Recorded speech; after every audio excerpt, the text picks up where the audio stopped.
We have that again. The guide is drawing straight line here, straight line here. As you can see in the preview, looks pretty good. We do have some issues here with how that light's coming through the door here, and it's creating a little bit of flare here. So we're going to address these via our either radial gradient or linear gradient or burnt adjustment brush to add some more contrast to these areas. So let's go up here, and I'm going to actually step in and use the radial gradient right here. Pull this down, and notice how the radial gradient affects everything on the outside. So what I want to do is flip it. So if I go into right here, it says invert. It's going to flip this and make the inside darker and the outside not touched. So it's going to go from 0 to 100 going this way. And I'm talking about percentage of effect. So I'm going to expand this out, move this around, and all I did to this one, as you can see here, is it's a little bit darker. And then we have a feathering option here. We can increase it or make it harder edge. And all we're trying to do here is just trying to hide it in there and make it look a little bit better. So we've made it a little darker, and now we're going to make it a little bit warmer. And we kind of created a little bit of a correction for that. So then we're going to do this part over here, and I'm going to use the linear gradient like this. And that will, we're going to use contrast and clarity, maybe not so dark, a little bit. So now if you look at this before and after, you can see that this is somewhat addressed more, and this looks substantially better here. And so now we can start to bring this into Photoshop. So we're going to right click on this one, and we're going to do edit in Photoshop CC, open as smart objects. It's going to be a better option. So we do that, and then we got to bring in the other files, cancel that out.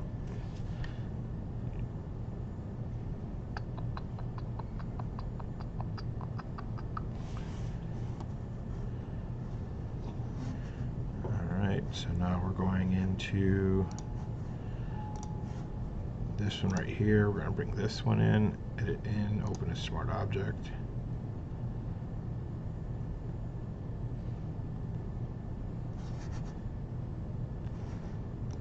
And there that one goes. And we're going to finish editing this one. Brighter, add contrast, bring the highlights down, shadows up.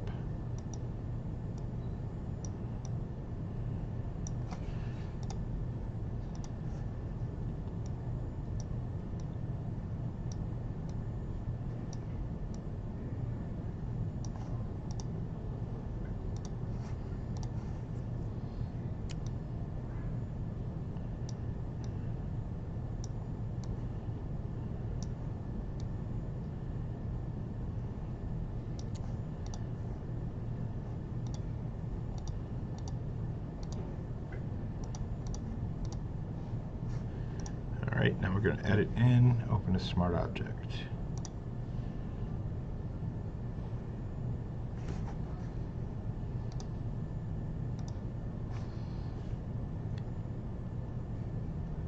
Alright, to select this out and create a layer mask, go to select, we can do select subject,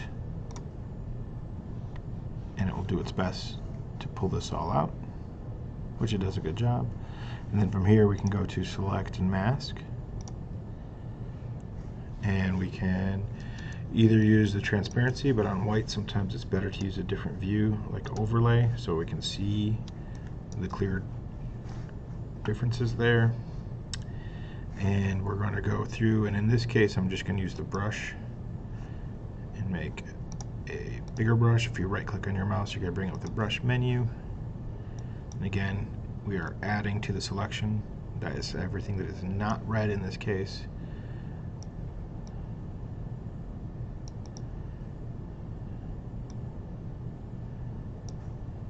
Alright. Now we need to take away from the selection. So we hit the minus. And it's easier to work in closer. And shrink the brush down. Hold down spacebar to create the hand tool, and then I'm just drawing in the areas that I don't want to be selected.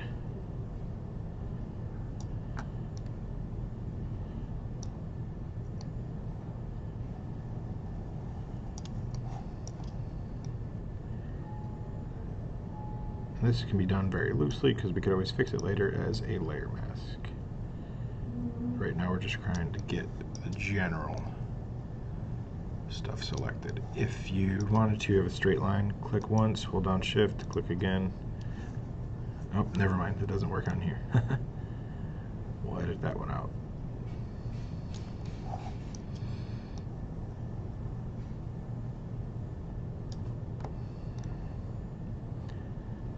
There we go, make a bigger brush.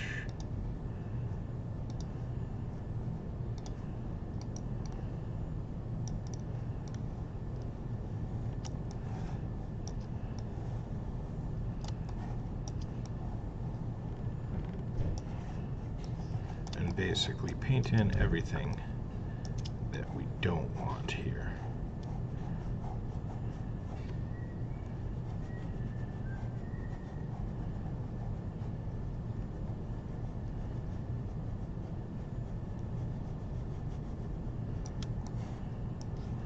So I come in close here, shrink the brush.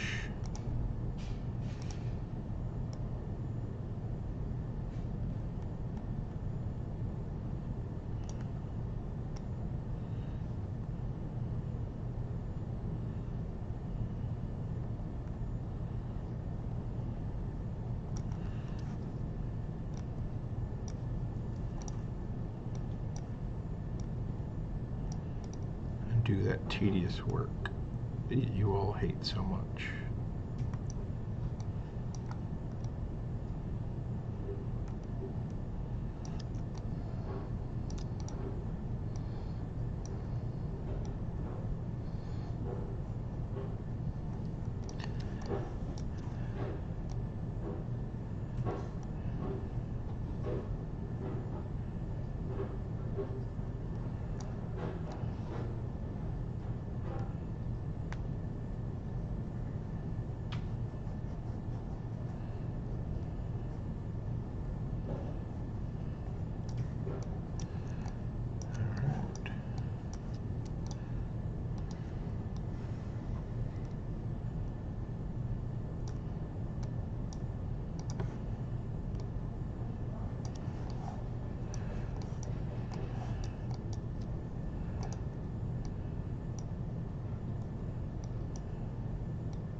last spot.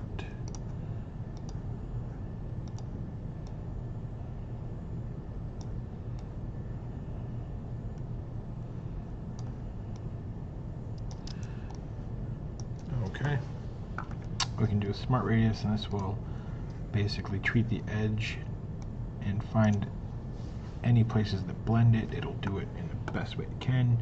You could also smooth out the edge and blend it in a little bit better. You could even shift it in if you wanted to. Let's see if it'll do it here. Yeah, you can kind of see it. If you shift it in, it adds more, or you can shift it out and it glows. But we'll leave it right now at about 0. And what we want to do down here is have this output setting set to layer mask. Hit OK. And now it's produced a layer mask for us. And if we ever have this selected here and we look at our properties, nope, where did they go? Let's put them in there. Window, properties, there they are. If this is selected here, now we have selected mask, which allows us to go right back in there, and we can make any changes or edits we want to, but I'm not going to do that right now. So we have this here, and if we try to, for example, select this out, you're going to see that this image, it's going to be gradated on the edge, which is okay, but we want to tighten that up a little bit, so as far as the selection is concerned. But first, let's go ahead and switch to the move tool. We're going to click and grab this, move it up to our background, drop it in place, and so you can see that haloing, so to speak, that we need to get rid of. So we're going to switch that name to background. This is we'll do flying 1 for this one, or actually upside down. 1. Alright, and so now in order to get rid of this halo, we're going to hold down Command, click on the layer mask, and you're going to see this being selected like this. Now we need to go to select, and we're going to do modify and contract. We're going to shrink that selection a little bit. I'm using 3, you can use 2. And what that'll do, and I'll zoom in here so you can see it, hopefully. So it takes it from being this line to this line. Now I'm going to invert it by going to select inverse, and then I am literally going to draw in this line to meet up with this selected line I have here. So I'm going to go to my paint bucket tool, make sure my tolerance is very high, 255, which is the maximum. If I click there once, twice, 3 times, it's going to keep going and biting into that selection and making it a little bit more solid. I hit Command D, it deselects. So now if you look at this layer mask, hold down Option, click it, you can see it's a nice clean line, very usable in terms of blending in with the background. Alright, go back to the move tool. Now I'm going to manipulate these to kind of make them look like they're, you know, this person's doing a handstand here. Scale wise, too big for the whole area. It looks like I'm missing part of the shoe too. So we're going to shrink this down, and I'm just using, by clicking the anchors, I'm going to drag this in, try and get them to the right size, and maybe right a little bit bigger, but right about there. Double click, it sets it in space. I'm going to actually do another one. I'm going to copy this layer, but rather than just doing a straight copy, I'm going to hold down or click on where the name is and then change it to new smart object via copy. If you guys remember, this was specifically so that we can have 2 different raw files here, because each one of these, because they're smart objects, are raw files. So now when I take this one and move it over, it won't affect this original one. It'll be its own individual file. So now I'm going to take this and put this guy up here. I'm going to call it, I'm going to accept that change. It's still too big, but I'm going to select that change. Change it to flying 1. Alright. And now I'm going to shrink it down to fit it into the proper proportion. So you have to think that's probably like a 2x8. So what I'm going to do is zoom in, and I'm going to go right, maybe a little bit bigger. A little bit bigger. I'm going to try and put the hands over the top, and I'm trying to bend them over, and not with anything but the layer mask tool. I'll show you what I mean by that in a moment. So double click there, and here's the layer mask right here. I'm going to zoom in, and I'm going to go to brush tool, and I'm control option, click, make a softer brush, bigger brush.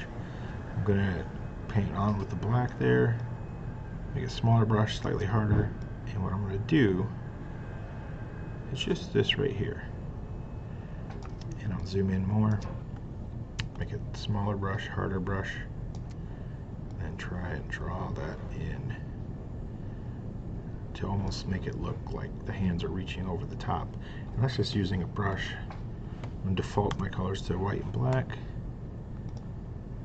and then add that a little bit like that. Now what's going to complete this is a shadow, so we need to add a shadow underneath this. So I'm going to add a layer, bring it down below it, flying wand shadow, that's what I'm going to call it.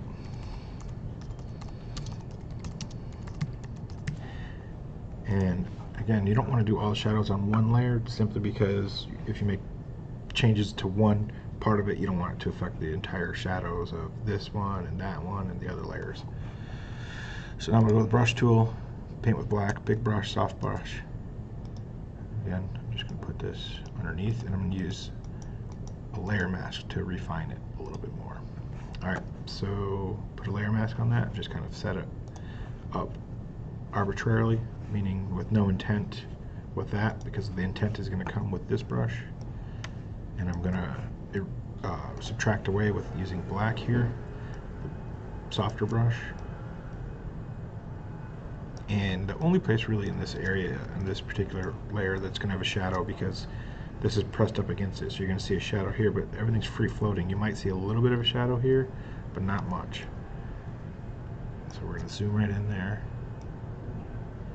I'm just going to use that feather edge to kind of draw that in.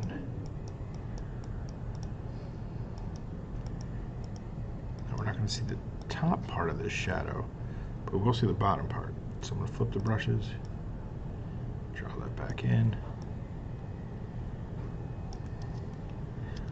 zoom in, work close, smaller brush, flip the brushes, big brush, soft edge,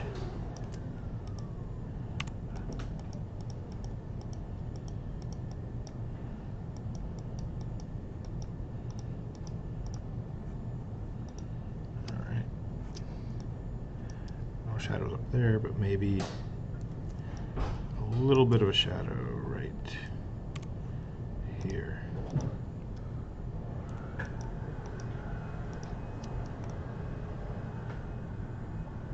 we go, and then we can change that shadow fill into soft light and see what that looks like.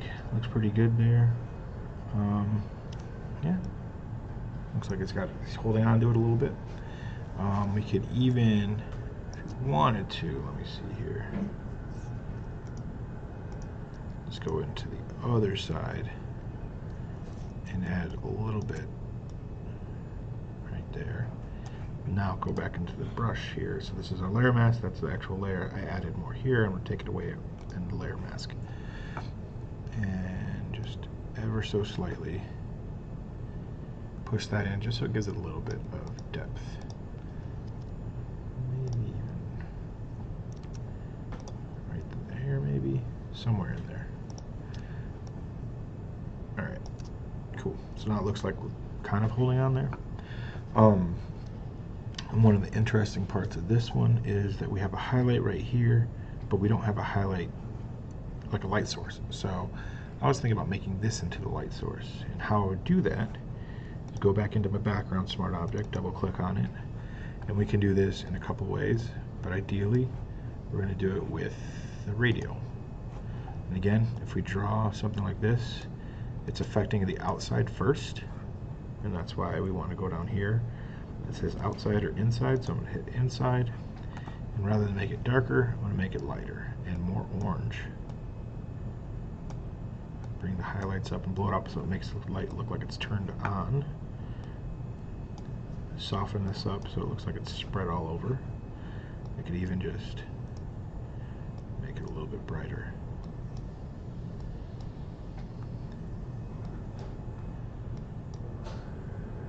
Like that. Now I can make another one here that's actually meant to be bigger. I'm going to put that back there. So another one, new, and make it bigger. We don't need it to be that bright. But you see how it's kind of looking like this here, so we're going to take this and stretch it out. And remember, the back is like in this area, so I can take it and move it like, and we can drop that down. Pull the contrast down a little bit. Hit OK, and what you'll see is this area right here is going to be almost look like it's illuminated right there. So now we can go into this one, the flying one, double click on that, and now we can actually go with an adjustment brush, or even we can use that same radial gradient, and rather than have it so blown out,